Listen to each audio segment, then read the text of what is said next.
Bismillahirrahmanirrahim. Assalamu alaikum students of class 7. How are you all? From Satqain Education Services online, I'm your English teacher speaking Sir Sohail. I hope that all of you are doing fine. So today in our online session, we are going to start session 2 of our chapter vocabulary from your English grammar tree, chapter 29, and today is session 2. So let's begin today's class. Yes, students of class 7. So here we are going to start our today's lesson that is about homophones. But before starting today's topic, let's take a quick review of yesterday. That yesterday from this chapter 29 vocabulary, we have studied about synonyms and antonyms. So as you all know that synonyms are those words or expressions which have the meaning similar to that another word और दी expressions right. तो words ठीक है जो कि हम माने होते हैं जिनकी मीनिंग्स सेम होती है उनको सिनोनिम्स कहा जाता है.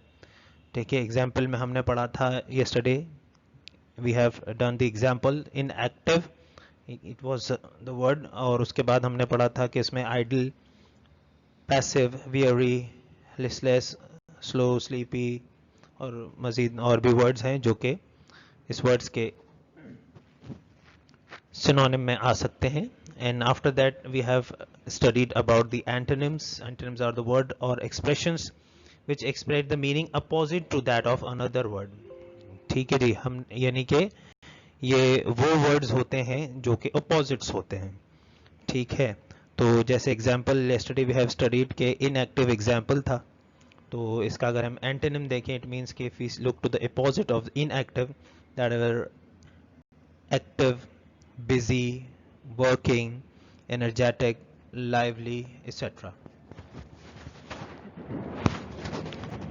Meanwhile, also we have studied about the synonyms further, that when using synonym or antonym, we should use words which belong to the same part of speech. कल हमने ये भी क्लास पढ़ा था कि अगर हम कहीं भी synonym या antonym को यूज कर भी रहे हैं तो हमें इस बात का ख्याल रखना चाहिए कि वो सिनोनिम जो और एंटोनिम जो भी है वो सेम पार्ट ऑफ स्पीच को बिलोंग करने चाहिए.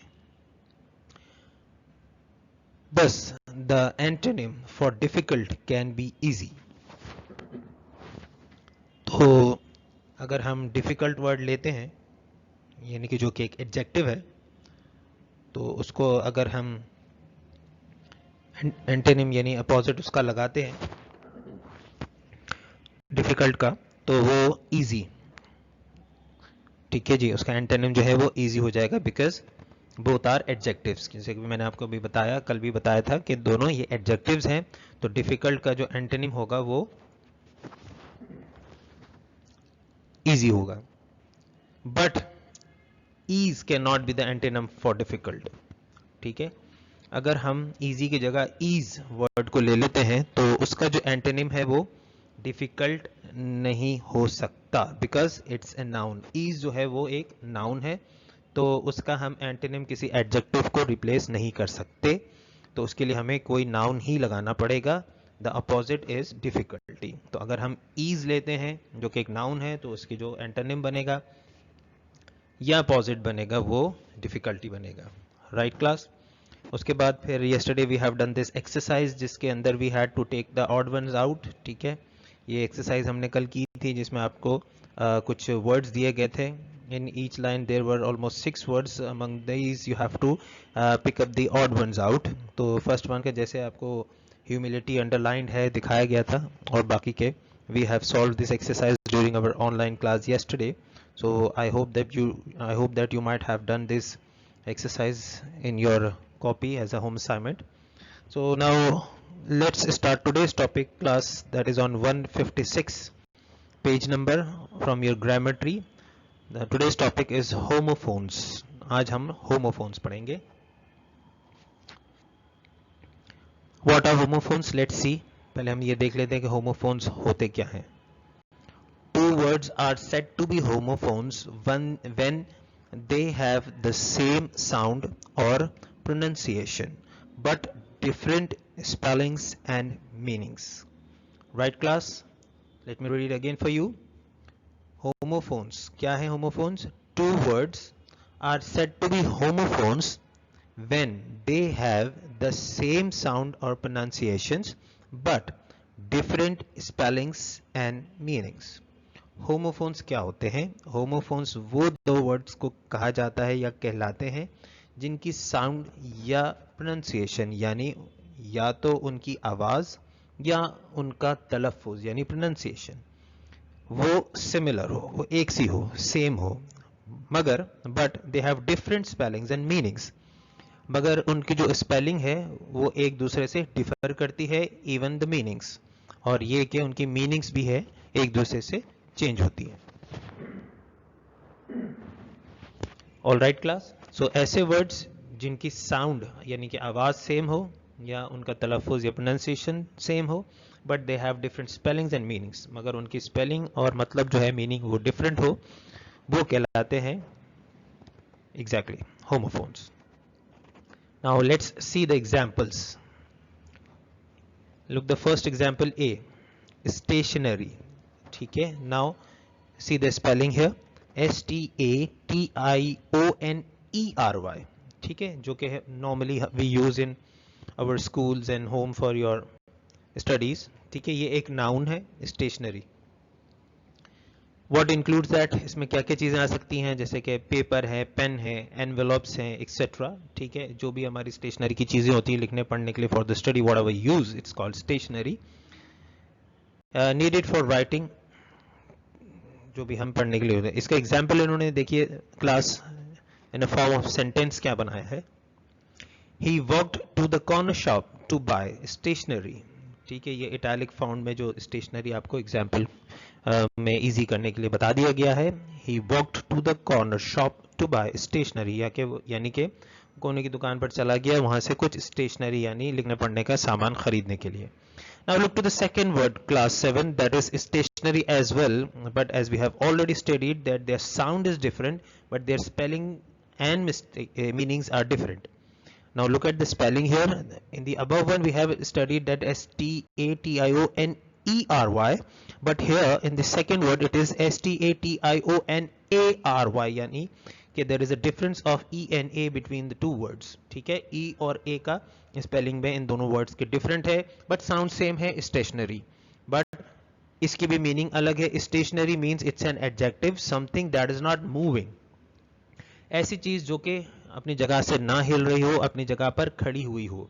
ठीक है, तो नॉर्मली ऐसी चीज़ें जो है हम व्हीकल्स के लिए ज़्यादातर इस्तेमाल करते हैं. कोई ट्रेन हो गई, कोई गाड़ी, कोई ट्रक, कोई बस जब खड़ी हो या पार्क हो, तो उसके लिए अगर हम कहते हैं ना कि भाई मैंने अपनी गाड़ी वहाँ खड़ी की हुई है या मेरी गाड़ी वहाँ खड़ी हुई है, so definitely we for that we can use this word stationary. So we have understood this that these two words are similar in the sounds but they are different in spelling and meanings. एक में E है और एक में A है. E वाली जो है वो स्टडीज के लिए है, A वाली जो है वो किसी चीज की नॉट मूविंग को शो करने के लिए है. Now see the sentence given here in the form of example. The boy saw stationary cars caught in traffic jam at the junction, यानी कि एक बच्चा, एक लड़का है, उसने देखा कि ट्रैफिक जैम जो था किसी जंक्शन के ऊपर, वहां पर बहुत सारी गाड़ियां जो है रश में खड़ी हुई थी या फंसी हुई थी. Right class, I hope you have understood the concept here of these two words, stationery which is sounding which is same in the sound and different in meanings and spellings. Now let's look to the second example, that is canvas, CANVAS, canvas. That's a noun. ठीक है, ये एक noun है. Strong या heavy cloth used for making bags, shoes, tents, sails, etc. or on which paintings are made. It's a very common word class, आपने अक्सर सुना ही होगा. हम पेंटिंग वगैरह जब बना रहे होते हैं, कोई स्केचिंग कर रहे हो, तो डेफिनेटली वाइट कलर का जो बड़ा सा एक कपड़ा होता है या पेपर होता है उसको हम कैनवस कहते हैं. अच्छा, instead of that it is used also for heavy, कोई स्ट्रॉन्ग क्लॉथ हो जो जिससे हम कोई अपने बैग्स बनाते हो, शूज़ या टेंट्स वगैरह बनाते हो, इवन जो सेल्स जो बोट्स वगैरह होती हैं शिप्स, उनके ऊपर जो पर्दा लगा होता है उसको भी हम कैनवस कहते हैं. So it spells what, CANVAS, canvas. The girl walked in with A canvas bag, तो एक जो बच्ची है, जो लड़की है, वो अंदर आई, उसके पास कैनवस बैग था, तो CANVAS ये वाली स्पेलिंग है. Now let's look to the second word that also sounds same, canvas, but definitely having a different spelling and different meaning, that is CANVASS, यानी कि डबल एस यहाँ पे लगा हुआ है. So that one with the single s, ठीक है, जिसमें एक s था वो एक noun था, and this one is a verb, ये एक verb है.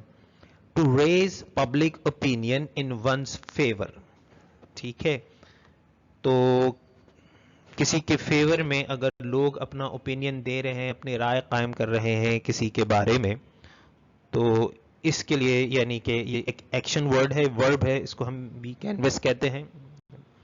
So definitely there is a difference between the spellings and meanings of these two words. Now let's see the example.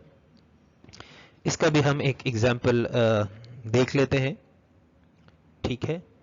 तो जो कि सेंटेंस फॉर्म में है वो ये दिया हुआ है यहाँ पे कि during the election the supporters of the candidate canvassed for him.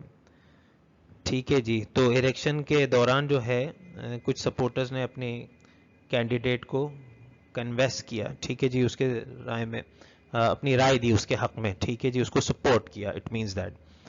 Right, class 7. So we have studied two another words, ठीक है, दो और वर्ड्स हमने यहाँ पर सीख लिए, समझ लिए. वो कैनवस था, CANVAS, जो कि नाउन है, which is use for strong cloth और पेंटिंग के लिए, जो कपड़ा वगैरह था उसके लिए. And the next one was CANVASS, which was verb, and it's meaning was to raise the public opinion in one's favour. Right, I hope class 7 that you have very easily and nicely understood the concept of the homophones. It's not very difficult. ठीक है जी, तो अब आपका जो home assignment है that is your exercise B. ये जो exercise B है ये आपने यहाँ पर करनी है, ठीक है. There are few sentences given here, ठीक है. ये थ्री टाइप्स में इसको क्लासिफाई किया गया है. थ्री टाइप्स के वर्ड्स आपको दिए हुए हैं. So let's discuss the first one मैं आपके साथ अभी यहाँ पर डिस्कस कर लेता हूँ on the next slide.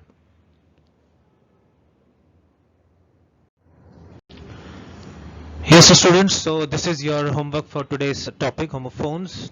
This is exercise B on page 156. Study the following homophones and fill in the blanks correctly. ठीक है, कुछ यहाँ पर 3 sentences दिए हुए हैं आपके पास, उसमें कुछ blanks हैं, और ये जो 3 homophones दिए हैं और उनकी meanings. So according to the requirement of the sentence, you will fill in the blanks with the homophones described. यहाँ पे जो describe दिए किए हुए हैं, first one is CITE, cite, that's a verb, और इसकी meaning है to quote or refer to something. किसी चीज को refer करना, किसी की quote करना, ठीक है, point out करना किसी चीज को. SITE, cite is the second one, that's a noun, इसकी meaning है location. And third is SIGHT, that's also a noun, ठीक है, इसकी मीनिंग है एक्ट ऑफ सीइंग या विजन, किसी चीज को देखना या नजर. तो फर्स्ट आपका सेंटेंस है students, he liked the painting at the first dash. तो यहाँ पर डेफिनेटली यहाँ पर साइट यानी नजर या देखने में, देखने का मीनिंग में आ रहा है ये, तो यही यहाँ पर लगेगा कि उसने पहली नजर में पेंटिंग को पसंद किया. तो SIGHT, site. The expert tried to dash many cases to prove his point. ठीक है, तो यहाँ पर जो है वो CITE वाला साइट आएगा कि एक्सपर्ट ने जो है अपने केस को प्रूव करने के काफी रेफरेंस या कोट्स दिए हैं. नंबर थर्ड वन है कि they have laid the foundation stone at the proposed site. SITE वाला जो है यहाँ पर साइट आएगा. Right, so these 3 homophones have been adjusted here according to the requirement of the sentence. So that's your homework for today, that you will do it in your language copy. ठीक है, and कुछ आपका text का भी homework है class, वो that is mentioned on your next slide.